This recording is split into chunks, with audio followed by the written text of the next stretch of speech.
And now for the second game. Well, we had Morphy, and as I said, in 1952, Botvinnik was the reigning world champion. So there's naturally a nice selection of Botvinnik games. I thought this was the most fun one. And it also shows how chess has evolved in just about 100 years. Because the Botvinnik game is, well, let's make the first move. If we can do this. I don't believe Morphy ever played this move in his life. He would say, "What are you doing?" It doesn't let a piece out unless you count the queen, which probably doesn't want to go over there. It doesn't assist the development of any pieces. It doesn't free any bishops or anything. But by the time this game was played in 1940, the hypermodern revolution had happened, and we're going to see in the game that not until practically the next to last move does Botvinnik ever have a pawn in the center. And he's controlling the board from the sides. He's utilizing all these things that were relatively new concepts because the hypermoderns really came in New York 1924, and of course shocked the entire world because Capablanca had not lost a game in 8 years, and then Richard Rete defeated him with the Rete opening, which gave a lot of good karma for the hypermodern players. So it became possible to win in this unusual way. Now it's just perfectly fine. Anyway, so here we have the English opening, and Black plays the most direct response. And now we have an actual Sicilian defense in reverse, Right. when White has an extra tempo. So we'll see how that goes. And this is a standard position that we have all the time today. But almost nobody plays the move that Botvinnik plays. Nowadays we get G3, and we can look at a Carlsen game, of course. This is, you fianchetto, and you kind of play on the sides, and you play like this. Again, there's no white pawns in the center, but you build up. So we're going to go back to this. So Botvinnik plays this move. He plays a pawn in the center, but that's just to exchange. The pawn vanishes almost immediately, and you play here. Now, the English opening, the very first move, c4, controls the d5 square. There's two ways to accentuate that control. One would be g3, like we saw, and the other one is simply to pin the knight. So, and we get the bishop gets attacked. Now, if you play g5, yes, you break the pin, but then where are you going to castle? You've opened up your whole king. And Black is also thinking in this position that if I wait one move, White will play something like rook c1, and his knight will be protected. So I'll just take it while I can. And knight e5. Now, Botvinnik played probably the best move, but I was fascinated by this trap when I was a kid. I always wanted to mate people right away. That's terrible. Anyway, and so Imre Kernig gives this trap in the book, and it's really funny that he gave this trap in 1952, and it holds up today to computer analysis, and it was actually played on the board in 1997 or something. Somebody fell into it, so we're going to look at that. Now, as I said, Botvinnik played e3. It's probably the best move. But let's look at the trap. When I was a kid, I thought, let's go rambunctious and play this move. And here is the trap. Now, Black should play knight g6. We're going to go back to it. But I thought maybe somebody will take the pawn. Yeah. And then we'll attack the knight, so the bishop suddenly comes in, and he'll jump in there and think he's forking us, and then he'll take the bishop, and we just ignore it, because it's just a knight. So in Morphy style, we ignore the knight, which is doing nothing, and attack the pinned knight here. And then let's say he says, well, I can't get out of the pin, and he's threatening pawn takes knight, which is a discovered check. So he gets out of the way, and this is all given in the book. Knight f5, and then ding, resigns.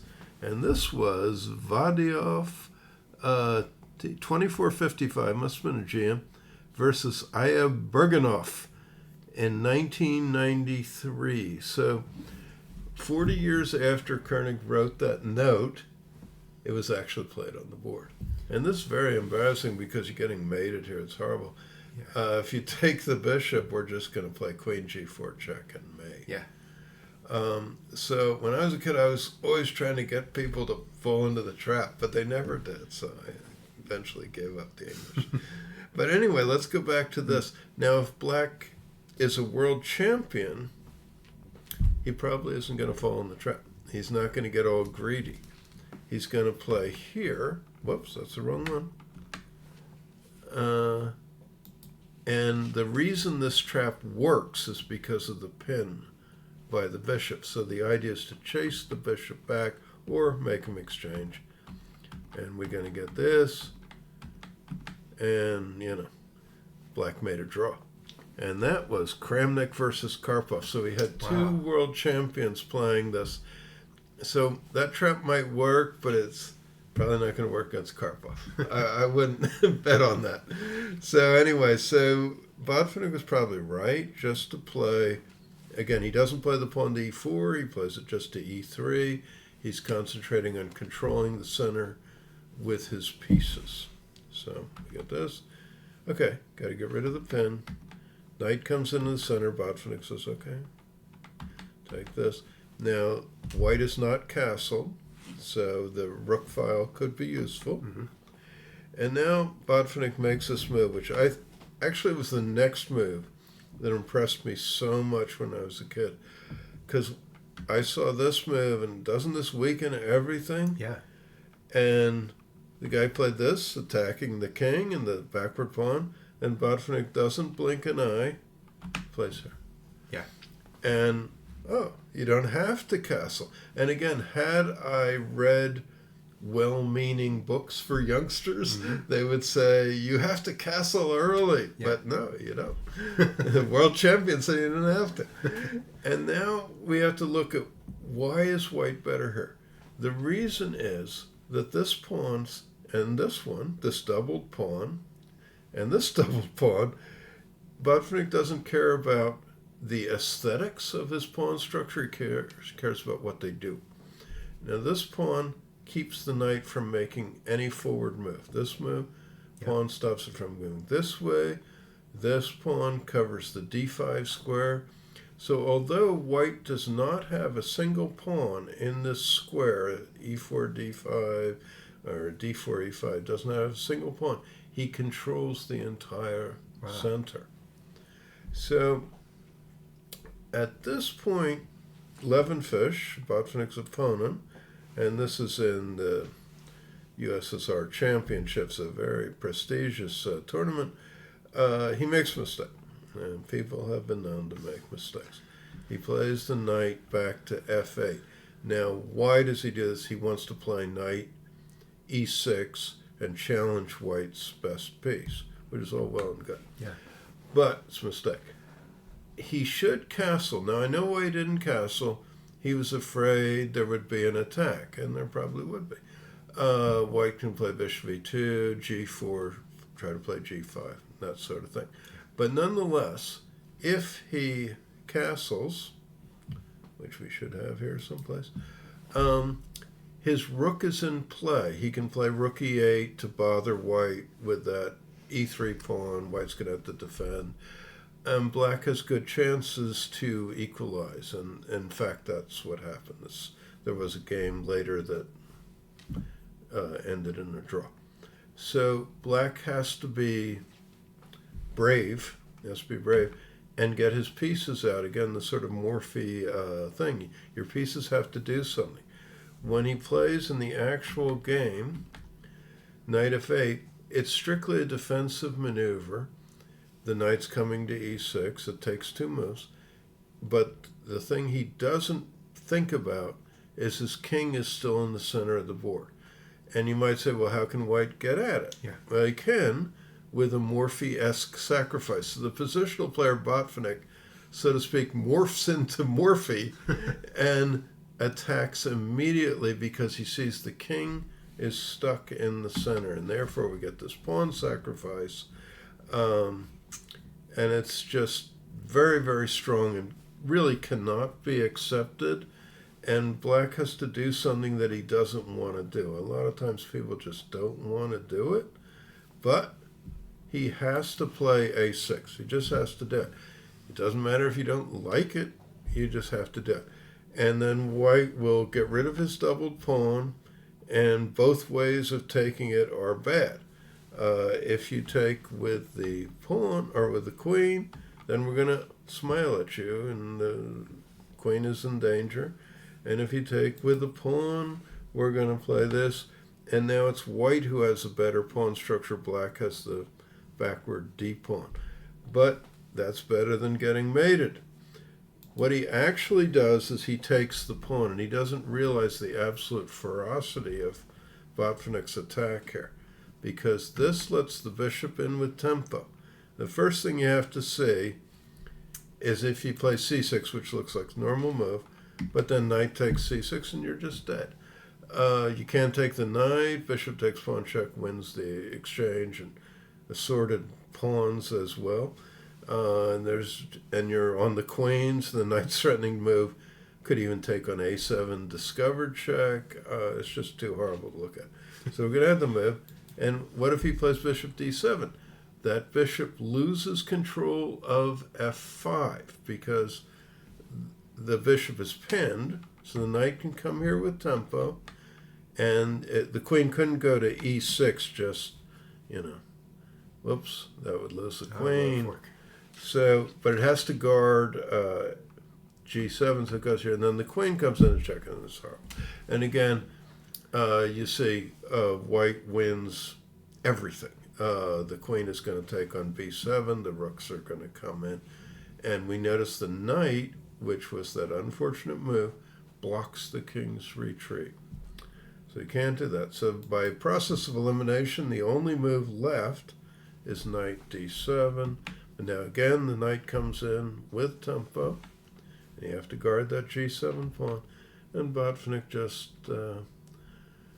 puts in then the rook on the open file. And as Tal said, when he was preparing for his world championship match against Botvinnik, which he did win, the first one, he said the way Botvinnik wins is by getting his opponent in a vice-like grip from which he rarely or if ever escapes. And here we see the vice.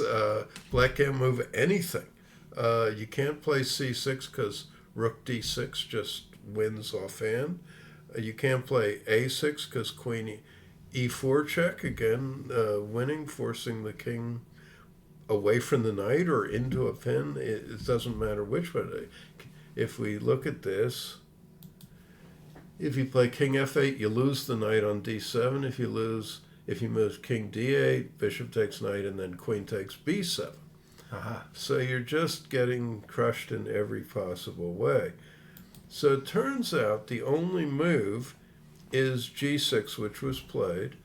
Relatively best, and Koenig comments, it looks like an oversight, but it's actually the only move. So he gives up a pawn, or gives his pawn back.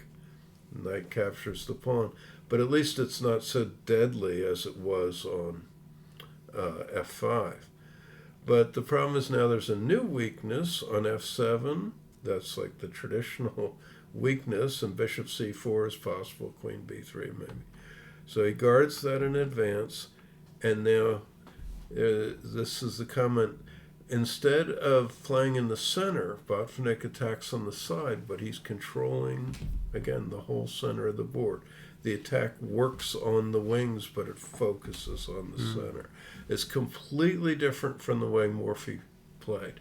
And it's 100 years later. Chess has evolved. Morphy's principles are still very good, but it's a different game.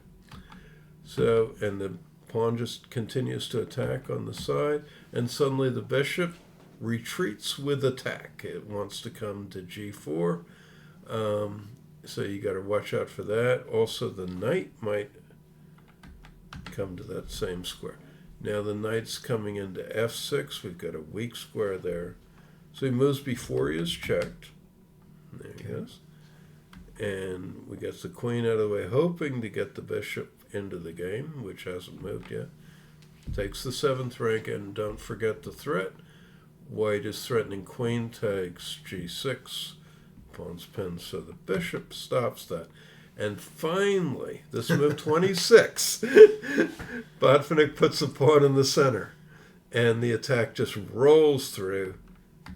And then this, and now Levenfish resigned here. And first we're going to look at the fun variation with the Arabian mate. Let's say he takes pawn, which would be the natural move, and takes and goes here, take. Now we just give up the queen. Well, it could be an exchange, but we don't care about the queen. We no consequence about that. And we get the Arabian mate. So, and the other alternative is, well, what can I do besides that? We could move the bishop just right away. He could go bishop c4. But remember that pawn is pinned. So white takes. First of all, he's threatening g7, which wins the exchange at least. But if you put this on a computer, white's also threatening just queen d2. And building up on the d file and trying something like g7, take the rook h8, and the queen finally mating on d8. Anyway, there's no hope in this position. Wonderful. So there. So he finally got his pawn in the center, though. Yeah. After all that time. Wow. And what a comparison of styles. It's completely different. Yeah. Completely different. Wow. Yeah. Well, wonderful. Thank you for sharing these two games, walking us through the history of chess theory. This is very instructive. Thank you so much. Well, thank you for having me.